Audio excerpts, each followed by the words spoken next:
A mídia tem algumas funções sociais, e entre elas está a de proporcionar canais de acesso à informação compreensível e relevante, e assim de facilitar discussões informadas entre os diferentes atores sociais e a resolução das disputas.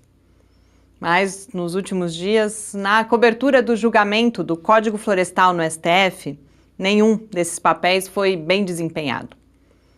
Nessa edição de Mídia e Ciência, eu, Mariana Pezzo, falo dessa cobertura e de como o conhecimento científico foi sumariamente ignorado.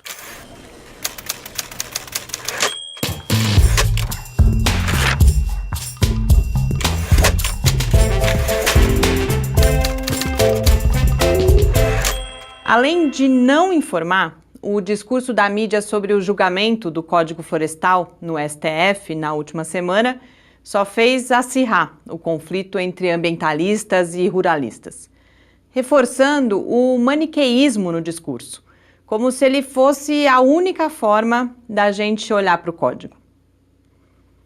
Mas vamos começar pela falta de informação.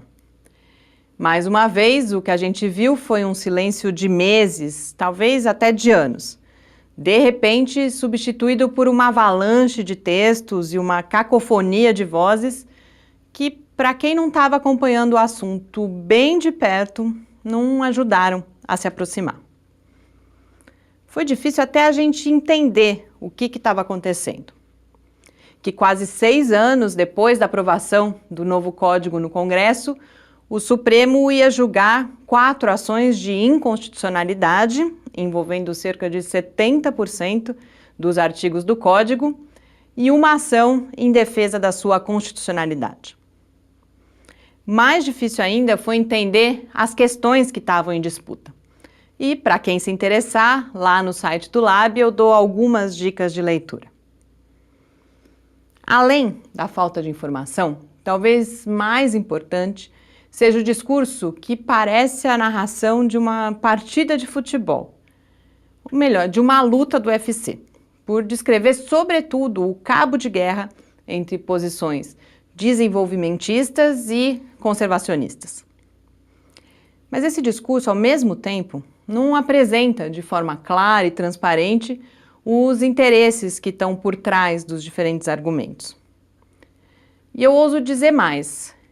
Os discursos da mídia tendem, em grande parte dos casos, para um dos lados, ao apresentarem possíveis mudanças no código, principalmente como ameaças à produção agropecuária e a outros empreendimentos econômicos, e não como medidas importantes para a conservação dos recursos naturais.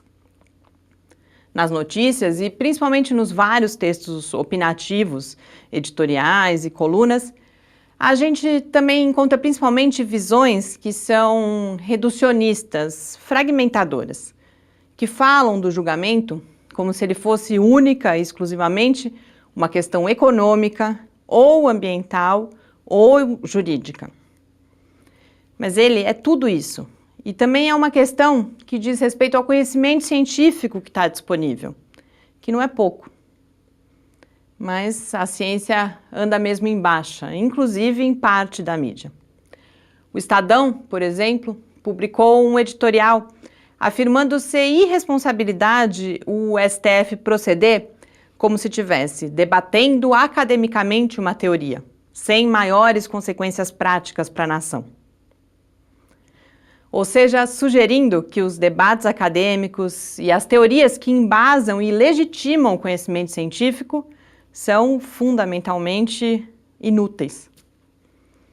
Paralelamente, o Gilmar Mendes afirmou que posições da comunidade científica contrárias ao código seriam um mero achismo, no que foi prontamente refutado por uma carta de repúdio da SBPC e da ABC. Mas cartas de repúdio não vão ser suficientes, mesmo que elas sejam necessárias. O Congresso Nacional, ainda em 2012, não levou em consideração o conhecimento científico para decidir sobre o código. A mídia agora também não deu espaço para a ciência. E mesmo os pesquisadores, quando defendem a relevância das evidências científicas no processo de tomada de decisão, muitas vezes não se dão ao trabalho de explicar para o público essas evidências, pedindo quase que fé naquilo que eles estão dizendo. Felizmente, há algumas boas fontes de informação sobre o assunto que eu também indico lá no site. O julgamento do STF terminou no momento em que eu estava preparando essa coluna e ainda não havia análises claras. Mas eu recomendo que vocês acompanhem os resultados.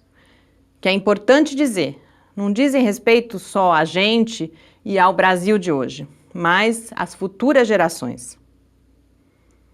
A gente tem um compromisso ético com essas futuras gerações.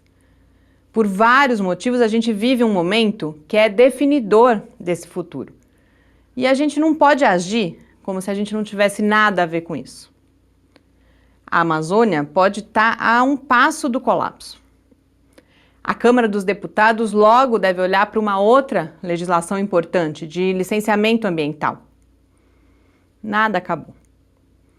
E por isso, eu espero que vocês façam boas leituras. Uma boa semana!